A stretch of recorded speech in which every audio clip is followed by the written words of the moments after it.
भूतनाथ खंड 6 भाग 16 से 18। 16वां भाग। 1।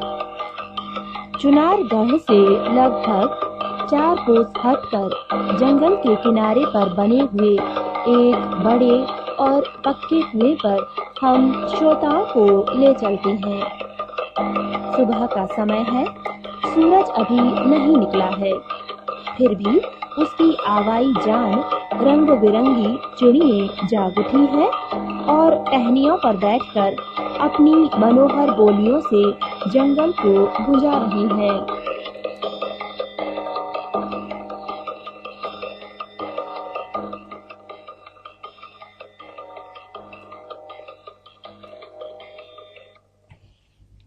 इस कुएं पर जिसका जिक्र हमने अभी किया है, इस समय 5-6 आदमियों की एक छोटी मंडली दिखाई पड़ रही है जो अभी यहाँ पहुंची है और अपना बोझ उतार हल्की हो रही है। इनमें से एक आदमी सरदारी के तौर पर एक हल्के बिछावन पर जा बैठा है जो इसके लिए इसके साथियों ने आते ही बिछा दिया है और बाकी के इधर उधर बैठे हुए सुस्ताते तथा साथ साथ बातें भी करते जाते हैं। श्रोताओं को तरद्दुद में न डाल हम बताए देते हैं कि ये लोग वे ही हैं जिनका हाल हम 15वें भाग के 19वें बयान में बता चुके हैं, अथवा जो उस गुफा में से गौहर और मुंदर को ले भागे थे।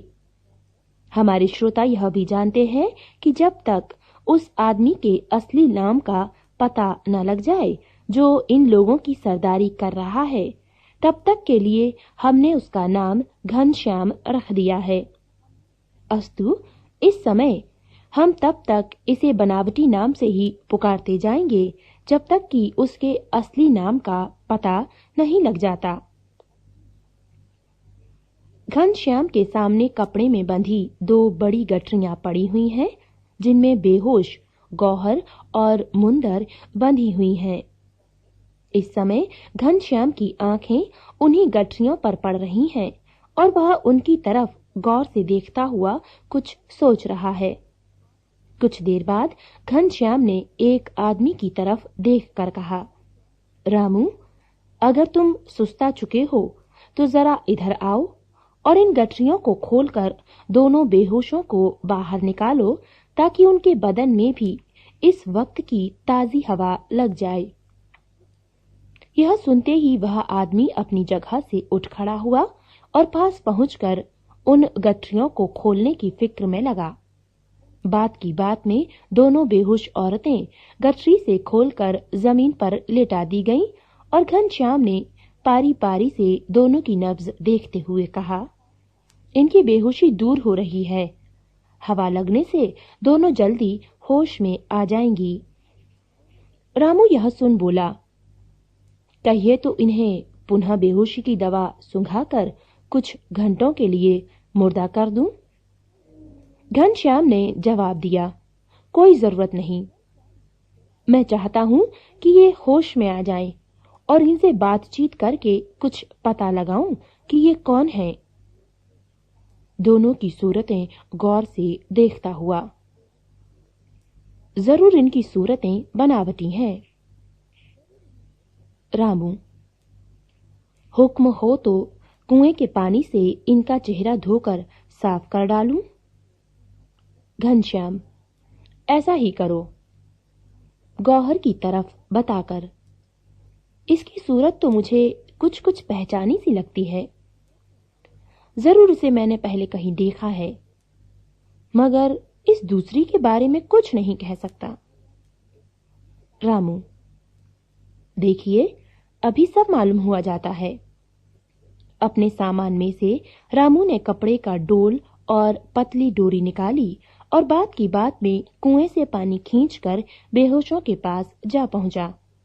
घनश्याम की आज्ञानुसार दोनों का चेहरा धोकर साफ किया गया। रंग दूर होते ही और चेहरा साफ होने के साथ ही घनश्याम चौंक पड़ा और बोला, हैं? यह तो गौहर है। तब तो बड़ा गजब हुआ। रामू: क्यों, क्या हुआ? घनश्याम घबराहट के साथ जेब से कुछ निकालकर रामू को देता हुआ: यह होश में आना ही चाहती है। पहले यह चीज सुंघाकर इसे बेहोश करो, तब कुछ पूछना। बेहोशी की दवा सुंघाकर गौहर पुनः गहरी बेहोशी में डाल दी गई और तब रामू ने घनश्याम की चीज उसे लौटाते हुए कहा: क्या यह वही गौहर है जिन पर हमारे महाराज लट्टू हो रहे हैं? घनश्याम: हाँ। रामू: तो इन्हें देखकर आप घबरा क्यों गए? यह तो हम लोगों के मेल की ही निकली। इनको तो बल्कि होश में लाकर पूछना चाहिए कि इनकी साथिन कौन है, उस गुफा में ये कैसे पहुंची, और वह भयानक शैतान जिसे हम लोगों ने देखा कांपकर और जिसकी याद से अब भी कपकपी आती है, कौन था? घनश्याम: तुम तो गधे हो। महाराज से जरा सी यह शिकायत कर देंगी तो हम सब मारे जाएंगे। रामू: शिकायत? क्यों और किस बात की? घनश्याम: यही कि हम लोगों ने इन्हें बेहोश किया और बेइज्जती के साथ इस तरह गठरी में बांध कर लाए। रामू: वाह, यह भी कोई बात है? हम लोगों ने कुछ जानबूझकर ऐसा थोड़े ही किया है। अंधेरी रात, मुसीबत की घड़ी, अनजानी जगह, तिस पर सूरत बदली हुई। भला हम लोग कोई देवता थे कि वैसी हालत में भी इन्हें पहचान लेते? घनश्याम: तुम्हें अभी इनके मिजाज का पता नहीं, तभी ऐसा कह रहे हो। वह आनंद सिंह वाली बात भूल गए? रामू: कौन सी? घनश्याम: ठीक है, तुम उन दिनों थे नहीं, अगर होते तो ऐसा ना कहते। रामू: कौन सी बात, क्या हुआ था? घनश्याम: तुमने सुना तो होगा ही, वही जब महाराज ने राजा बीरेंद्र सिंह के लड़कों को पकड़ने का जिक्र किया था और इसी गौहर ने इस काम का बीड़ा उठाया था। रामू: मैंने कुछ उड़ती खबर सुनी थी, परंतु ठीक ठाक हाल नहीं मालूम हुआ। बल्कि मैं पूछने वाला था कि क्या हुआ था।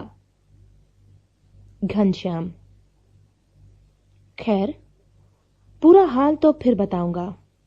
मुख्तसर यह है कि गौहर ने कुंवर इंद्रजीत सिंह और आनंद सिंह को गिरफ्तार करके हमारे महाराज के पास ले आने का वादा किया। हम कई अयार लोग इनकी मदद पर दिए गए। हम लोगों ने अपना जाल रचा, जिसमें आनंद सिंह तो फंस गए, मगर इंद्रजीत सिंह को रानी माधवी फंसा ले गई। इससे वे हमारे हाथ न लगे। आनंद सिंह को गिरफ्तार करके शिवदत्त गढ़ ले जाने की मैंने सलाह दी, पर इन हजरत को न जाने क्या सूझी कि एक मकान में उन्हें बंद कर रखा, जहां से बीरेंद्र सिंह के अयार उन्हें छुड़ा ले गए। मगर इसका इल्जाम हम लोगों के सिर पर थोपा गया। न जाने महाराज को क्या समझा दिया कि वे मुझे ही दोषी समझ बैठे और मुझे उनकी बहुत कड़ी डांट सुननी पड़ी। तब से मैं इससे बहुत डरता हूं। इस समय मैंने इसके काम में दस्तंदाजी की है।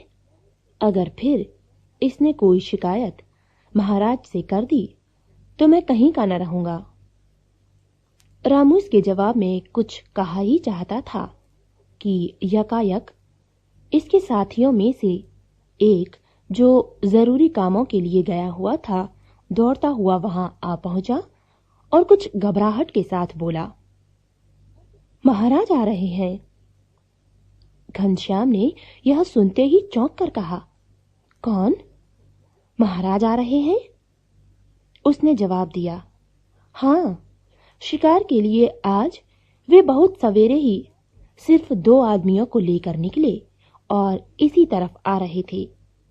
जब रास्ते में मुझे देखकर अचानक रुक गए और तब हाल पूछकर इधर ही को बढ़े आ रहे हैं।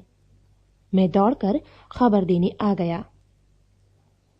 घनश्याम के मुंह से यह सुनते ही बुरा हुआ, निकल गया और उसने अपना हाथ गौहर की तरफ बढ़ाकर कहा, जल्दी से इसकी सूरत बदल दो। मगर इस बात का कोई भी मौका न मिला, क्योंकि उसी समय पास के जंगल से निकलकर आते हुए 3 घुड़सवारों पर उनकी नजर पड़ी। उसके मुंह से निकल पड़ा, आ पहुंचे, और वह कुछ बेचैनी के साथ उठ खड़ा हुआ। उसके बाकी साथी भी खड़े हो गए, बल्कि सब लोग आगवानी के लिए कुएं से उतरकर उस तरफ बढ़े जिधर से महाराज शिवदत्त सवारों के साथ आ रहे थे। अपने आदमियों को सामने देख शिवदत्त ने घोड़ा रोका और उनके सलामों का जवाब देते हुए घनश्याम की तरफ देखकर कहा, क्यों जी, खुदा बख्श, तुमने आने में इतनी देर क्यों कर दी? मैं आज कई दिनों से तुम लोगों की राह बेचैनी से देख रहा हूं। उसकी बात के जवाब में खुदा बख्श, जिसे अब तक हम घनश्याम के नाम से पुकारते आए हैं, अदब के साथ बोला, हुजूर का हुक्म पाते ही हम लोग इधर के लिए रवाना हो गए, मगर रास्ते में 2 दिन की देर इसलिए हो गई कि मुझे पता लगा कि गौहर जी किसी मुसीबत में पड़ गई हैं। इसी बात का पता लगाने और उनकी मदद करना जरूरी समझने से मुझे रुक जाना पड़ा। शिवदत्त चौंक कर, गौहर मुसीबत में? सो क्या? वह इस वक्त कहाँ है? खुदा बख्श, बड़ी मुश्किल से मैंने उन्हें और उनकी एक साथिन को कई बदमाशों के हाथ से छुड़ाया है। हाथ से बताकर उस जगह कुएं पर हैं। वे अभी तक बेहोश हैं। अभी हम लोग उन्हें होश में लाकर पूरा हाल चाल पूछने ही वाले थे कि महाराज के आने की खबर मिली। यह सुनते ही शिवदत्त उतावली के साथ कुएं की तरफ बढ़ा और खुदा बख्श तथा उसके साथी तथा वे दोनों सवार भी जो शिवदत्त के साथ थे उसके पीछे हो लिए। कुएं के पास पहुंच शिवदत्त घोड़े पर से उतर पड़ा। खुदा बख्श ने घोड़े की लगाम पकड़कर अपने साथी रामू के हवाले कर दी और ऐसा करते हुए धीरे से उसके कान में कह दिया, सबों को होशियार कर दो कि अगर महाराज पूछें तो यही कहें कि हमने इन दोनों को दुश्मनों के हाथों से छुड़ाया है। तेजी से सीढ़ियां चढ़ता हुआ शिवदत्त कुएं पर चढ़ गया और वहां गौहर को बेहोश पड़ा देखते ही उसके पास बैठकर गौर से उसकी नब्ज देखकर बोल पड़ा, उफ, इसे बहुत कड़ी बेहोशी दी गई है। खुदा बख्श की तरफ घूमकर, तुमने इसे कहां पाया? खुदा बख्श, अफसोस कि कोई हाथ ना आया जिससे पता लगता कि वे कौन थे, मगर शायद ये बता सकती हूं कि वे कौन थे। इन्हें होश में लाने से सब पता लग जाएगा। यह कहकर खुदा बख्श ने लखलखे की डिबिया निकाली, मगर उसी समय शिवदत्त ने रोक कर कहा, नहीं, मैं कुछ दूसरी ही बात सोचता हूं। मेरी इच्छा है कि इसे सीधा महल में ले जाऊं और तब वहीं होश में लाकर हालचाल दरियाफ्त करूं। तुम लोगों के सुपुर्द मैं एक दूसरा और बहुत जरूरी काम करना चाहता हूं, जिसे मैं अकेले में तुमसे कहूंगा। शिवदत्त ने अपने चारों तरफ देखा, जिसके साथ ही उसका मतलब समझ और लोग कुछ दूर हट गए और केवल खुदाबख्श वहां पर रह गया, जिसकी तरफ झुककर कान में महाराज ने कुछ कहा। सुनते ही वह चौंक पड़ा और ताज्जुब के साथ बोला, क्या महाराज ठीक कह रहे हैं? शिवदत्त ने कहा, मुझे बहुत ठीक खबर लगी है और इसीलिए मैं चाहता हूं कि बिना एक सायत की भी देरी किए तुम अपने अयारों को साथ ले उसी तरफ रवाना हो जाओ। देर होने से बहुत नुकसान होने की संभावना है। खुदाबख्श, बेशक, इसमें क्या शक है, मगर हम लोगों को क्या क्या करना होगा बता दिया जाए। थोड़ी देर तक शिवदत्त और खुदाबख्श में धीरे धीरे कुछ बातें होती रहीं। इसके बाद शिवदत्त उठ खड़ा हुआ और कुएं के नीचे उतर अपने घोड़े पर सवार हुआ। उसकी आज्ञानुसार बेहोश गौहर उसके घोड़े पर बैठा दी गई और दूसरी औरत मुंदर उसके साथी सवार के घोड़े पर शिवदत्त ने अपने अयारों से कुछ बातें की और तब घोड़े का मुंह शिवदत्त गढ़ की तरफ घुमाया। उसके साथ ही दोनों सवार भी उसके पीछे हुए। इस समय हम खुदाबख्श वगैरह का साथ छोड़कर शिवदत्त के पीछे चलते हैं और देखते हैं कि वह गौहर और मुंदर को लेकर किधर जाता अथवा क्या करता है। गौहर की जब बेहोशी टूटी तो उसने अपने को एक पहाड़ की कंदरा में पाया, जो बहुत लंबी चौड़ी और कुशादा थी। वह मुलायम पत्तियों के बिछावन पर पड़ी हुई थी और उसके बगल ही में उसकी साथिन अर्थात मुंदर पड़ी हुई थी, जो अभी तक बेहोश थी। इन दोनों से कुछ हटकर गुफा के मुहाने के पास महाराज शिवदत्त बैठे हुए कुछ कह रहे थे। गुफा के बाहर की तरफ आग जल रही थी, जिसके पास बैठे दो आदमी खाने की चीजें तैयार कर रहे थे। एक मरा हुआ हरिण भी उसी जगह पास ही में पड़ा हुआ था। महाराज शिवदत्त को पहचान एक दफे तो गौहर चौंक गई और उसने पुनः अपनी आंखें बंद कर लीं, मगर कुछ देर बाद पुनः खोलीं और जमीन का सहारा लेकर उठ बैठी। उसके बदन में इस समय बेतरह दर्द हो रहा था, जिसका कारण वह कुछ नहीं समझ सकती थी।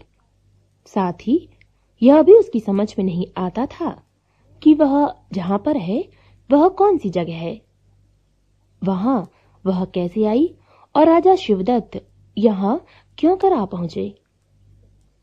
गौहर इन बातों को सोच ही रही थी कि शिवदत्त ने घूमकर उस तरफ देखा और उसे होश में आया देख उठकर उसके पास आ गया।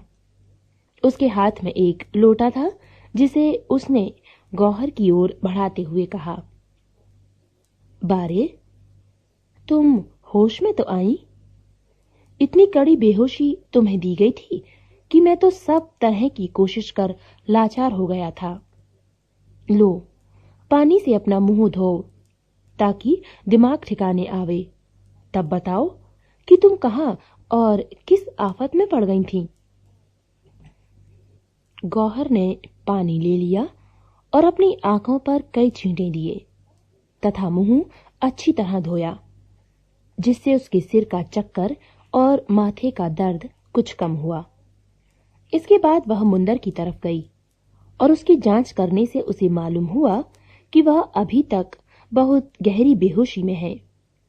उसने अपनी कमर से लखलखा निकालना चाहा, मगर देखा कि वह अयारी का बटुआ मौजूद नहीं है, जिसे वह बराबर साथ रखती थी। लाचार उधर से हटी और महाराज शिवदत्त के पास पहुंची, जो उसका हाल जानने के लिए बेचैन जान पड़ते थे। हाथ पकड़कर उसे उन्होंने अपने पास बैठा लिया और बड़ी मोहब्बत के साथ पूछा, अब तबीयत कैसी है? गौहर सिर्फ सिर में दर्द है जो बेहोशी के कारण है। मगर मुझे इस बात का ताज्जुब है कि मैं यहाँ किस जगह आ पहुंची और आप यहाँ कैसे दिखाई पड़ रहे हैं। शिवदत्त: मैं संक्षेप में बता देता हूं। यह जगह शिवदत्त गढ़ के पास ही है। मैं शिकार खेलने 2 रोज से इधर आया हुआ था। आज सुबह एक हिरन के पीछे घोड़ा छोड़े सरपट जा रहा था कि यकायक 5-6 आदमी दिखाई पड़े जो गठरियां उठाए चले आ रहे थे। मुझे देख वे लोग कुछ घबराए और छिपने की कोशिश करने लगे, जिससे मुझे शक मालूम हुआ और मैं हिरन का ख्याल छोड़ उनके पास चला गया और पूछने लगा कि तुम लोग कौन हो, किधर जा रहे हो और इन गठरियों में क्या है। मेरे सवालों का वे लोग कुछ ठीक जवाब न दे सके, जिस पर मैंने डपट कर उनसे कहा कि मालूम होता है कि तुम लोग चोर हो और इन गठरियों में चोरी का माल है। गठरियां खोलकर मुझे दिखलाओ कि क्या है। जब मैंने गठरी खोलने का नाम लिया तो वे सब बिगड़ खड़े हुए, गठरी खोलकर दिखाने से इनकार किया, बल्कि मेरा मुकाबला करने को तैयार हो गए। नतीजा यह निकला कि मुझे अपनी तलवार से काम लेना पड़ा। 2 आदमी जख्मी होकर गिर पड़े और उसी समय मेरे ये दोनों सवार गुफा के बाहर वाले दोनों आदमियों को दिखाकर भी आ पहुंचे, जिन्हें देखकर उन लोगों की हिम्मत एकदम छूट गई और वे गठरियां छोड़कर भाग गए। जब मैंने गठरियां खोलकर देखा तो एक में तुम और एक में वह औरत मुंदर की तरफ इशारा करके बंधी हुई दिखाई पड़ी, जिसे देख मेरे ताज्जुब का हद न रहा। मैं तुम दोनों को इस गुफा में उठा लाया और होश में लाने की कोशिश करने लगा, मगर जाने किस तरह की बेहोशी तुम लोगों को दी गई थी कि मेरी कोई भी कोशिश कारगर न हुई। लाचार यहां लेटा कर कुछ खाने की तैयारी में लगा था कि तुम होश में आ गईं। अब बताओ कि वो लोग कौन थे जो तुम्हें उठाए लिए जा रहे थे और तुम उनके पंजे में क्यों कर फंस गईं। गौहर: मैं खुद भी कुछ नहीं बता सकती कि वे लोग कौन थे। क्या उनमें से कोई गिरफ्तार भी हुआ। शिवदत्त: अफसोस कि एक भी नहीं, सब भाग गए। मगर यह तुम ताज्जुब की बात कह रही हो कि जिन्होंने तुम्हें गिरफ्तार किया उनको तुम खुद भी नहीं जानती। आखिर कुछ तो अंदाज कर सकती हो। गौहर कुछ सोचती हुई: सिवाय इसके और कुछ नहीं कह सकती कि संभव है कि वे सब भूतनाथ के साथी हों। शिवदत्त चौंक कर: भूतनाथ के साथी। गौहर: हां। शिवदत्त ताज्जुब से: ऐसा शक तुम्हें क्यों कर होता है। गौहर: इसीलिए कि मैं भूतनाथ को सताकर लौट रही थी जब गिरफ्तार कर ली गई। शिवदत्त: यह तो और भी ताज्जुब की बात कही तुमने, लेकिन अब इस तरह पहेली बुझाने से कोई नतीजा ना निकलेगा। साफ सवाल कहो तो कुछ पता लगे। तुम तो प्रभाकर सिंह तथा इंदुमती आदि को गिरफ्तार करने का बीड़ा उठा मुझसे विदा लेकर जमानिया गई थीं। वहां जाकर फिर भूतनाथ के पीछे क्यों पड़ गईं। गौहर हंसकर: आप ही ने ना कहा था कि अगर भूतनाथ किसी तरह आपका मददगार बन जाए तो आपका काम खूब मजे में निकल सकता है। शिवदत्त: हां, कहा तो था।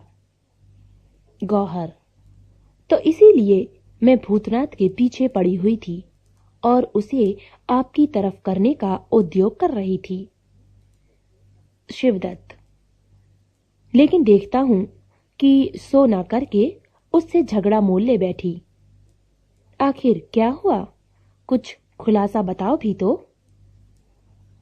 गौहर: खुलासा हाल तो बहुत लंबा चौड़ा है, जिसे पूरा पूरा कहने में घंटों लग जाएंगे। इस समय संक्षेप में मैं आपको सुनाई देती हूँ कि जिस समय मैं जमानिया में थी, मुझे भूतनाथ के एक गुप्त भेद का पता लग गया और उसका पूरा हाल जानने की फिक्र में मैं पड़ गई, क्योंकि मुझे ख्याल हुआ कि अगर मैं उस भेद का पूरा पता लगा सकूंगी तो भूतनाथ को अपने बस में करने का एक अच्छा औजार हम लोगों के हाथ में आ जाएगा। शिवदत्त: तब क्या हुआ? उस भेद का कुछ पता लगा? गौहर: हाँ, बहुत कुछ। बेहोश मुंदर की तरफ बताकर: भाग्यवश इनसे मेरी भेंट हो गई और मुझे उस संबंध में बहुत कुछ बातें मालूम हो गईं। यहां तक कि मैं भूतनाथ से मिली और उस भेद की तरफ इशारा किया, जिसे सुनते ही वह इतना डरा और घबराया कि बेहोश हो गया। शिवदत्त ताज्जुब से: ऐसा? वह भेद क्या था? गौहर मुस्कुराकर: सो मैं अभी न बताऊंगी। शिवदत्त: ऐसा? मगर सो क्यों? गौहर: अभी उसका मौका नहीं आया है, वक्त आने पर सब बता दूंगी। शिवदत्त: खैर, खुशी तुम्हारी। मैं तुम्हारी मर्जी के खिलाफ उसे जानने पर जोर न दूंगा। खैर, तब क्या हुआ? जब तुम्हारी बातें सुन वह बेहोश हो गया, तब तुमने क्या किया? गौहर: उसी समय उसके कुछ साथी आ पहुंचे, जिससे मुझे वहां से भागना पड़ा। लेकिन उसके बाद ही मैं दुश्मनों के हाथ पड़ गई और मुझे गुमान होता है कि वे लोग जिन्होंने मुझे और मेरी साथिन को पकड़ा अथवा जिनके हाथ से आपने हम लोगों को छुड़ाया, जरूर भूतनाथ के वे आदमी ही होंगे। शिवदत्त: संभव है ऐसा ही हो।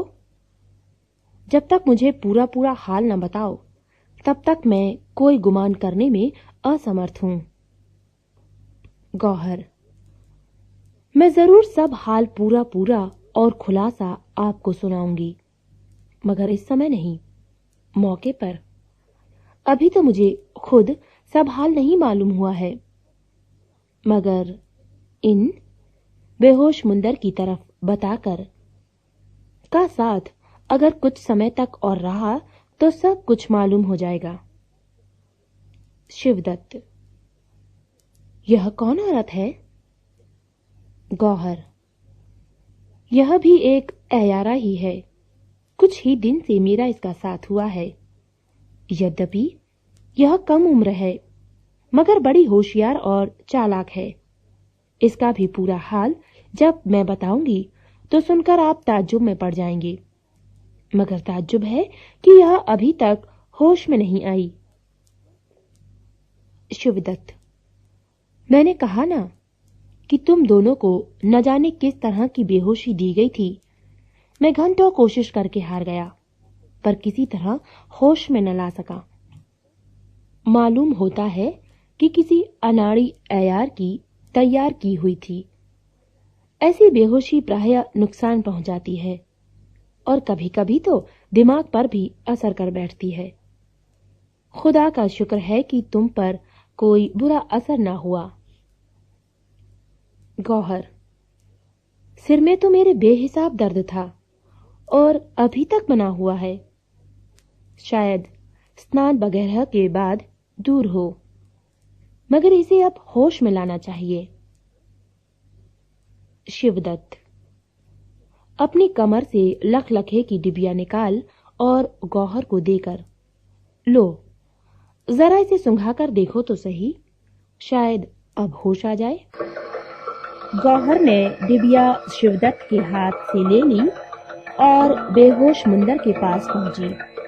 पहले तो उसे हिला डुला कर होश में लाना चाहा, पर जब देखा कि वह अभी भी कड़ी बेहोशी में पड़ी है तो लखलखे की डिबिया उसकी नाक से लगाई, मगर बहुत देर तक सुंघाने पर भी कोई असर न पड़ा। यह देख उसने शिवदत्त की तरफ देखा और कहा, यह तो अभी भी होश में नहीं आ रही है, न जाने किस तरह की बेहोशी में पड़ी है।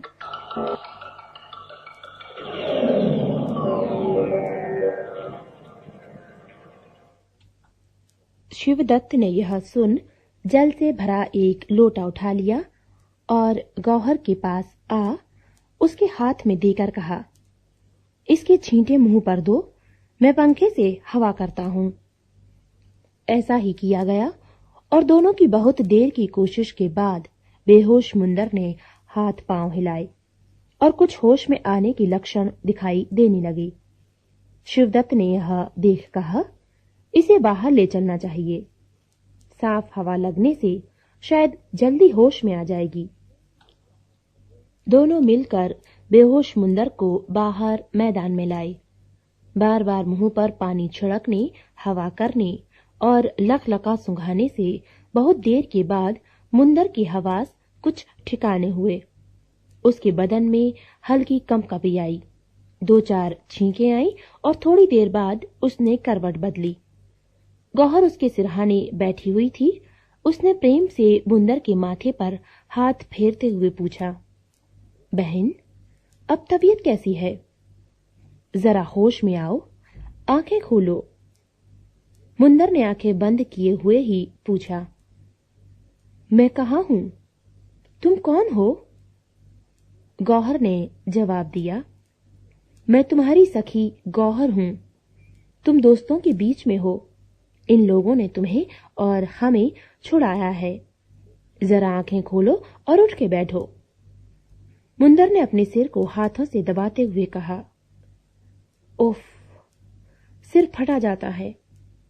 कुछ याद नहीं पड़ता कि मैं कौन हूं और कहां हूं और तुम कौन हो? गौहर? गौहर? कौन गौहर? गौहर ने पुनः पानी का छींटा मुंह पर दिया, जिससे मुंदर ने आंखें खोल दी और अपने चारों तरफ देखा, मगर मालूम होता था कि अभी उसकी आंखों में देखने और पहचानने की शक्ति पूरी तरह से नहीं आई है। आंखें मलते हुए उसने चारों तरफ देखा और तब गौहर से पूछा, यह कौन सी जगह है? ये लोग कौन है? तुम कौन हो? गौहर ने ताज्जुब से कहा, है सखी, तुम मुझे नहीं पहचानती? यह तुम्हारी क्या हालत है? मैं गौहर हूं।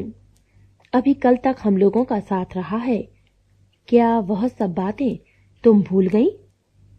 उस भयानक पिशाच का हाल भूल गई जिसे गुफा में देखा था?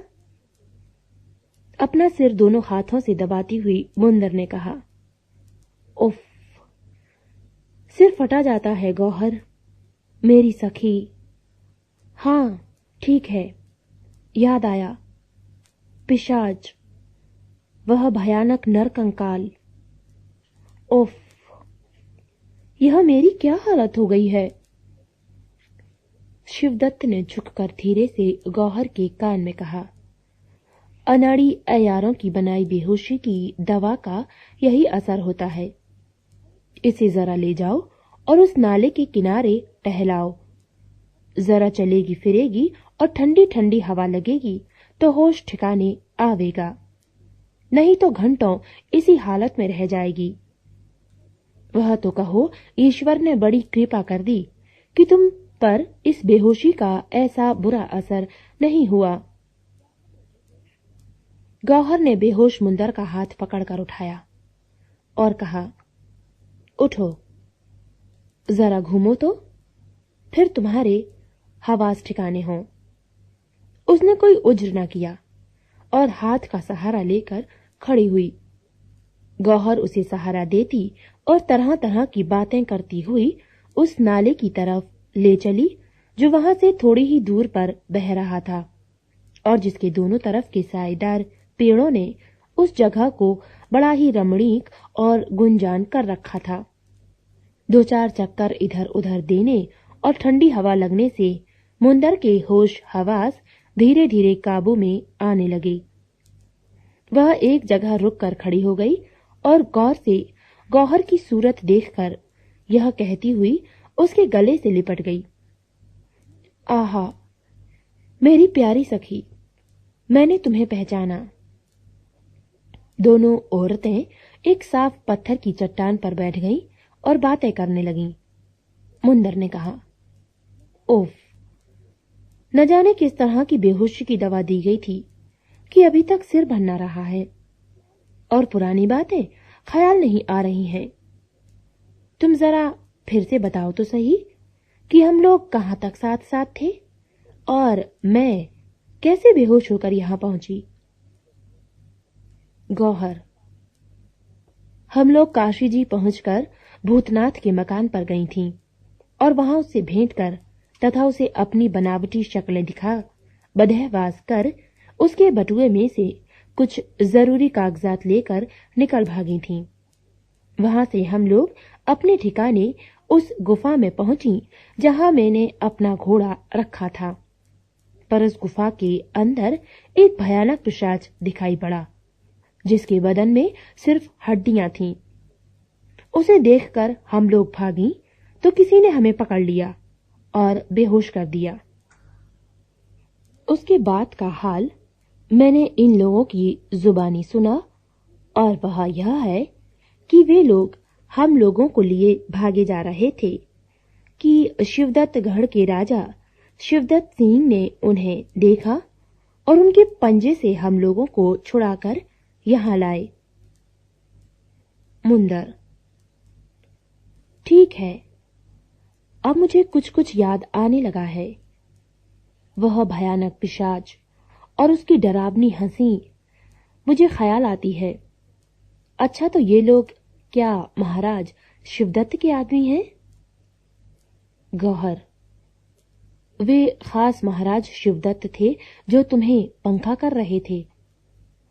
मुंदर, अच्छा, वे ही राजा शिवदत्त हैं। तुम्हारी इनकी जान पहचान क्यों कर और कब हुई? गौहर, मुस्कुराकर, क्या तुम भूल गई? इनका हाल तो मैंने तुम्हें उस लोहगढ़ी में सुनाया था। मुंदर, सुनाया था? मुझे याद नहीं आता, शायद धीरे धीरे याद आ जाए, मगर न जाने मेरे दिमाग को क्या हो गया है, कुछ काम नहीं कर रहा है। तुम कुछ और हाल सुनाओ। भूतनाथ से हम लोगों ने क्या बातें की थीं? हम लोग किसी दूसरे की सूरत बनाकर उससे मिले थे।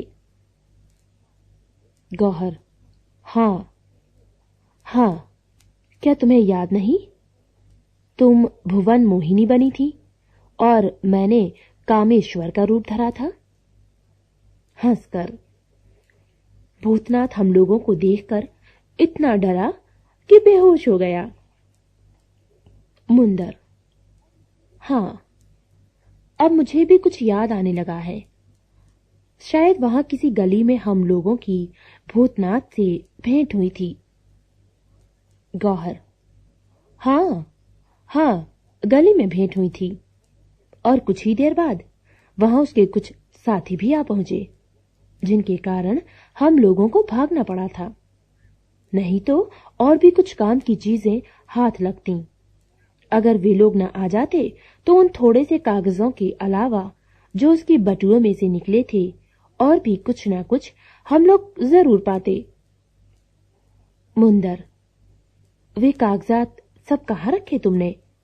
होशियारी से रखे हैं तो? गौहर, हाँ हाँ, यह देखो, इसी से तो मैंने उन्हें अपने बटुए में नहीं रखा। कहकर गौहर ने अपनी चोली में हाथ डाला और साथ ही उसके मुंह से ताज्जुब और घबराहट की एक चीख निकल पड़ी। मुंदर ने पूछा, क्यों, क्या हुआ?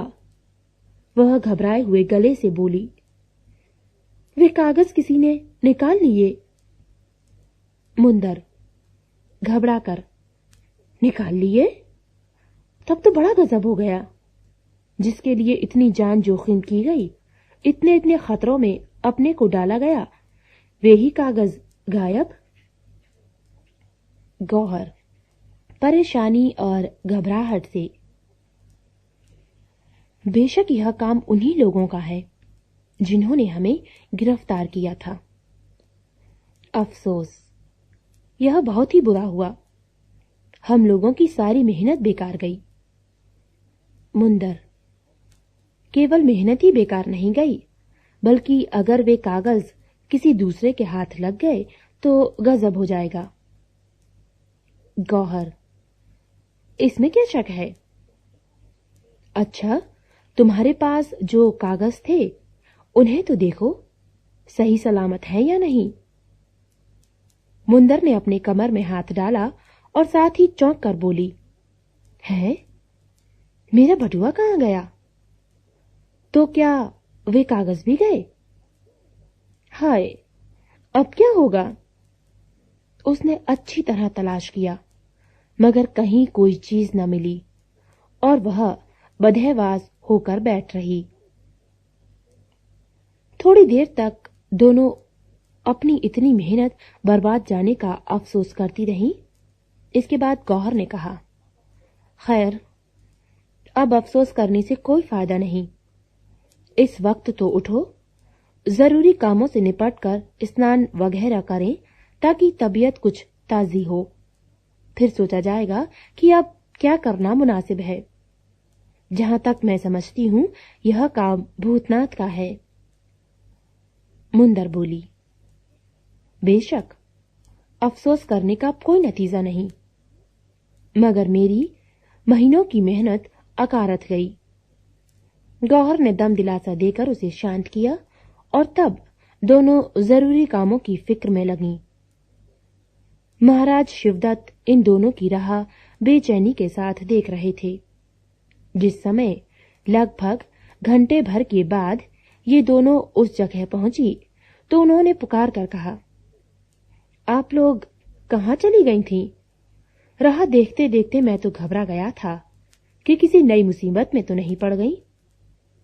गौहर ने जवाब दिया, नहीं, मुसीबत में तो नहीं पड़ी, मगर एक बहुत बुरी बात हो गई। शिवदत्त ने चौंक कर पूछा, सो क्या? गौहर, कई कागजात जो बहुत जरूरी थे और जिन्हें हम लोग बड़े एहतियात से छिपाकर अपने पास रखे हुई थीं, गायब हो गए हैं। मालूम होता है कि किसी ने बेहोशी की हालत में हम लोगों की तलाशी लेकर उन्हें निकाल लिया है। शिवदत्त, ऐसा हुआ हो तो कोई ताज्जुब नहीं, क्योंकि वे लोग जरूर ऐयार थे जिनके कब्जे से मैंने तुम लोगों को छुड़ाया था। अगर उन लोगों ने बेहोशी की हालत में कोई चीज निकाल ली हो तो ताज्जुब क्या है? गौहर, हम लोगों के बटुए भी नहीं दिखाई पड़ रहे हैं। आपने तो नहीं रखा है? शिवदत्त, नहीं, मुझे उनकी भला क्या खबर। वे भी उन्हीं लोगों के हाथ लग गए मालूम होता है। खैर, अब इस वक्त यह गोश्त तैयार हो रहा है, खाओ और जरा सा आराम करो, फिर देखा जाएगा। अगर उन कागजों का मिलना निहायत जरूरी है तो मैं अपना एक ऐयार तुम्हारी मदद के लिए भेज दूंगा। तुम लोगों की कोशिश से उनका पता लग जाना कोई बड़ी बात नहीं जिन्होंने तुमको गिरफ्तार किया था, क्योंकि तुम्हारी चालाकी मैं खूब जानता हूं। तुम ऐयारी में मामूली ऐयारी की नाक काट सकती हो और ईश्वर की दया से तुम्हारी साथिन भी कम नहीं जान पड़ती। गौहर और मुंदर अपनी तारीफ सुन मुस्कुरा उठी और इसके बाद तीनों आदमी उन तरह तरह की लजीज खाने की चीजों पर हाथ साफ करने लगे जिसे राजा शिवदत्त के आदमियों ने तैयार किया था। शिवदत्त ने अपनी लच्छेदार बातों के जाल में मुंदर को भी इस तरह फंसा लिया कि कुछ ही देर बाद वह भी पूरी तरह हिल मिल गई। भोजन के बाद शिवदत्त ने कहा, अब थोड़ी देर आराम करके तब कोई काम किया जाएगा। पेड़ के नीचे मामूली बिछावन बिछा हुआ था, जिस पर एक तरफ वह और दूसरी तरफ गौहर तथा मुंदर लेट गईं। नाले के किनारे की तरी पहुंचाने वाली ठंडी हवा आ रही थी, जिसने सबों की आंखें बंद करनी शुरू कर दी। और थोड़ी देर बाद शिवदत्त तो नहीं मगर गौहर और मुंदर मीठी नींद की गोद में हिलोरें लेने लगी। इन लोगों से थोड़ी दूर हटकर एक दूसरे घने पेड़ की आड़ में शिवदत्त के बाकी साथी पड़े गपशप कर रहे थे। गौहर और मुंदर को गहरी नींद में मस्त देख शिवदत्त उठ खड़ा हुआ और अपने साथियों के पास जा पहुंचा। इसे देख वे सब के सब उठ बैठे और बैठने के लिए जगह करते हुए बोले, क्या वे दोनों सो गईं? शिवदत्त ने हंसते हुए कहा, हाँ। गौहर पूरी तरह बेहोश हो गई, मगर उसके साथ साथ तुम्हारा बलदेव भी गाफिल हो गया है। अब एक आदमी जाओ और उसे होश में लाकर यहां बुला लाओ। गौहर तो मुझे विश्वास है कि बिना होश में लाए जल्दी न उठेगी, फिर भी उसकी चौकसी का इंतजाम कर देना। एक आदमी ने कहा, जी कभी नहीं, जो बेहोशी मैंने दी है वह घंटों के लिए काफी है। शिवदत्त ने कहा, तो बस ठीक है, तुम ही चले जाओ और बलदेव को ले आओ। हाँ, अब जरा वे चीजें तो मुझे फिर से दिखाओ जो इन कमबख्तों के पास से हम लोगों को मिली हैं। एक आदमी तो गौहर और मुंदर की तरफ चला गया और दूसरे ने उठकर एक गठरी शिवदत्त के आगे ला रखी, जिसमें कई चीजें बंधी हुई थी। शिवदत्त ने उसे खोलने का इशारा किया और इसी समय मुंदर को लिए हुए वह आदमी भी वहां आ पहुंचा। शिवदत्त ने उसकी तरफ देखकर कहा, यहां बैठो, अपनी सूरत साफ करो और बताओ कि तुमने उस धूर्ता और गौहर के पेट से क्या बातें निकाली। एक साथी ने गीला अंगोछा आगे बढ़ा दिया, जिससे मुंह पोंछते ही मुंदर की शक्ल एकदम बदल गई और नाजुक खूबसूरत औरत की जगह एक कम उम्र अय्यार की सूरत निकल पड़ी। एक दूसरा अंगोछा लेकर शिवदत्त ने अपना मुंह भी साफ किया और शिवदत्त की जगह साफ भूतनाथ अय्यार की सूरत दिखाई पड़ने लगी।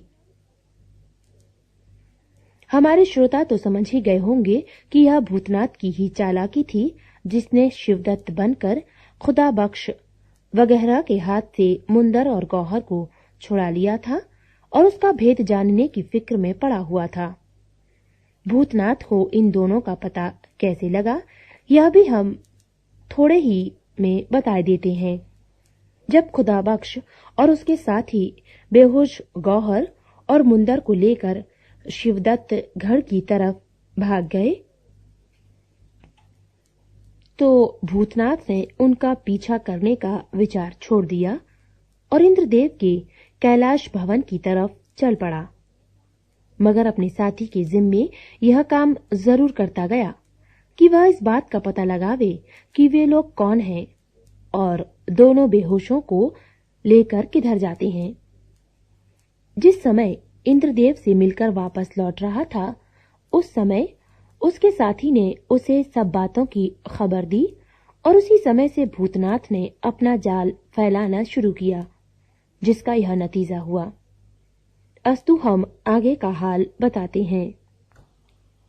भूतनाथ ने अपने शागिर्द बलदेव की तरफ देखकर कहा, क्यों बलदेव, उससे क्या क्या पता लगा? बलदेव बोला, गुरुजी, बड़ी बड़ी बातें मालूम हुई। आपकी चालाकी खूब काम कर गई। गौहर यही समझी कि सचमुच कड़ी बेहोशी ने मेरा दिमाग खराब कर दिया और मुझे पिछला कोई भी हाल याद नहीं है। मैंने भी वह झड़ी दी कि उसने धीरे धीरे सभी कुछ उगल दिया। भूतनाथ खुश होकर, हाँ, क्या मालूम हुआ? बलदेव, पहली बात तो यह कि आपका कोई बहुत पुराना भेद जिसके बारे में मैं कुछ भी नहीं जानता, इन दोनों को मालूम हो गया है।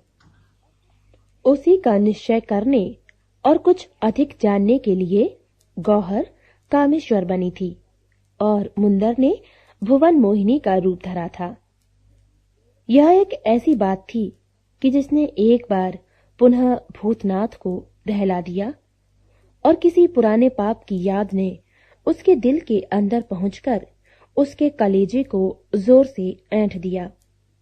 मगर इस समय अपने अयारों और शागिर्दों के सामने उसने कोशिश करके अपने को बहुत संभाला और चेहरे से कुछ प्रकट न होने देकर कहा, कामेश्वर और भुवन मोहिनी, मगर इन दोनों को उनका भेद क्यों कर मालूम हुआ?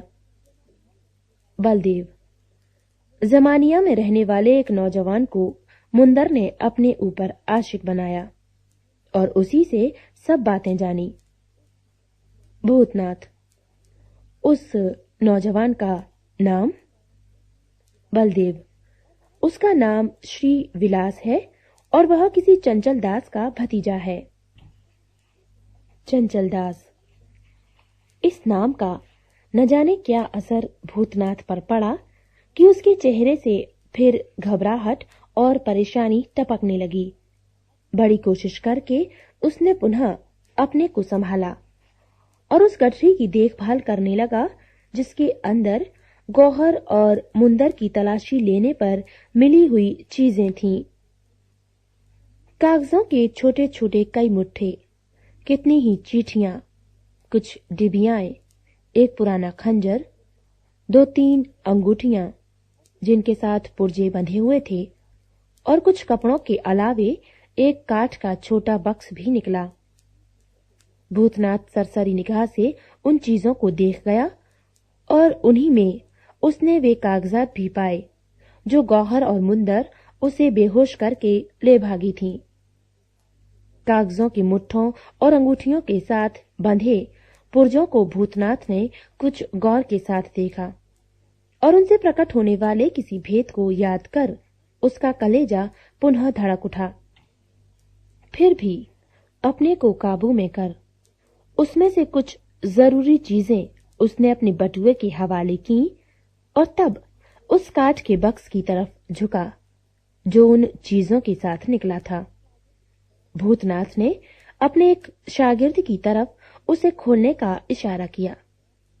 मामूली ही कोशिश में वह बक्स खुल गया और उसके अंदर से पीतल की एक छोटी संदूकची निकल पड़ी जिस पर एक निगाह पड़ते ही भूतनाथ उसे पहचान गया। बहुत कोशिश करके रोकने पर भी उसके मुंह से चीख निकल पड़ी और वह कुछ देर के लिए बदहवास हो गया। भूतनाथ के शागिर्द अपने उस्ताद की यह हालत देख बड़े ताज्जुब में पड़ गए, मगर डर के मारे किसी की हिम्मत ना पड़ी कि उससे कुछ पूछे या उसकी बदहवासी दूर करने का कोई उपाय करे। सब लोग कुछ देर तक चुपचाप बैठे, कभी उन चीजों को और कभी भूतनाथ की हालत को देखते रहे। थोड़ी देर के बाद धीरे धीरे भूतनाथ के हवास ठिकाने हुए और उसने एक शागिर्द की तरफ देख इशारे से पानी मांगा।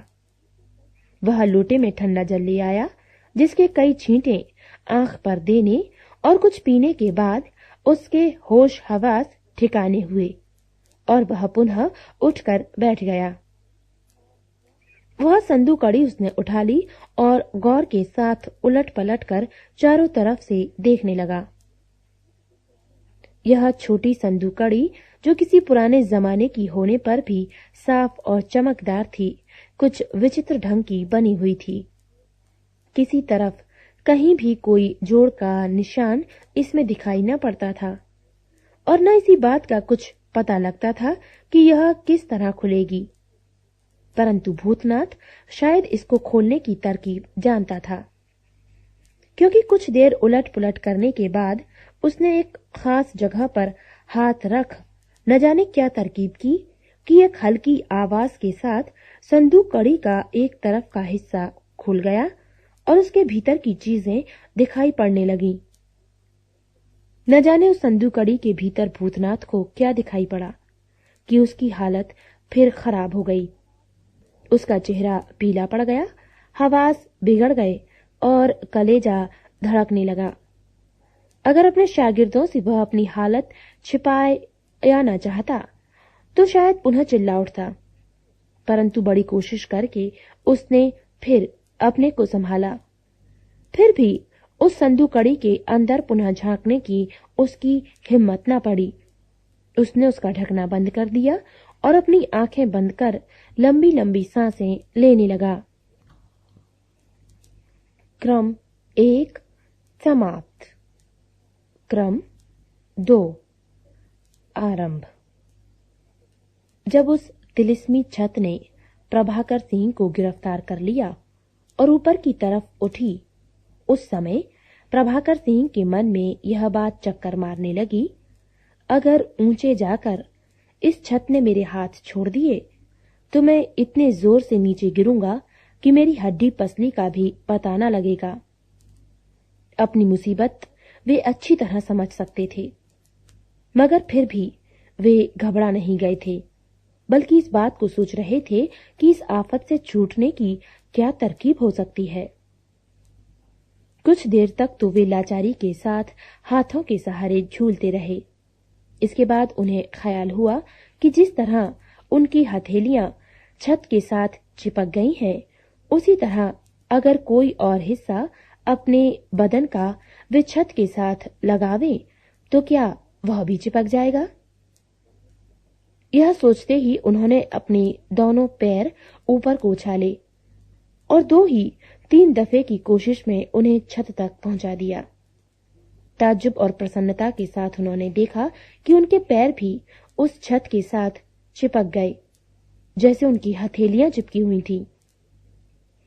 उनके मुंह से संतोष की एक सांस निकली और उनके हाथों पर पड़ने वाला भयानक भार कुछ कम हुआ, क्योंकि अब बदन का बोझ हाथ और पांवों पर बराबर बंट गया था।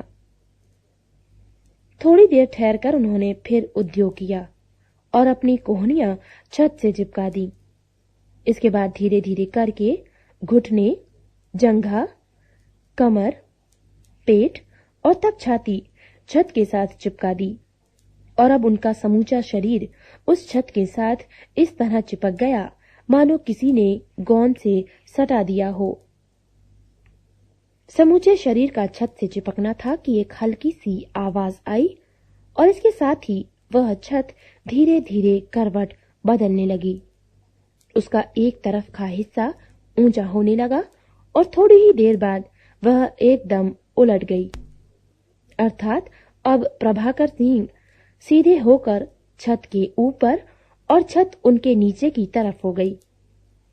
इसी के साथ शरीर को चिपका लेने वाली उसकी शक्ति भी दूर हो गई। वे उठकर बैठ गए और 2-1 अंगड़ाई लेकर बदन की अकड़ाहट को दूर करने के बाद उठकर खड़े हो गए। अब जिस जगह वे थे वह एक कमरा था, जिसकी लंबाई चौड़ाई तो नीचे के शीशे वाले कमरे के बराबर ही थी, मगर ऊंचाई 15-20 हाथ से किसी तरह कम न होगी। कमरे की दीवारें किसी चमकदार साफ पदार्थ की बनी हुई थीं, जो देखने में तो शीशे की तरह मालूम होता था, पर वास्तव में किसी तरह की पॉलिश था।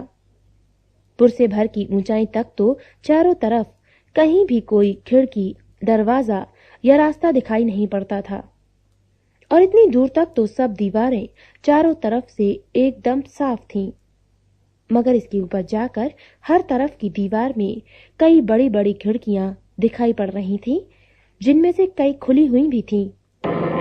इसी ऊंचाई पर लगभग 2 हाथ चौड़ा एक बरामदा इन खिड़कियों के साथ साथ कमरे में चारों तरफ घूम गया था और ये खिड़कियां या दरवाजे मानो उसी बरामदे में आने जाने के लिए थे।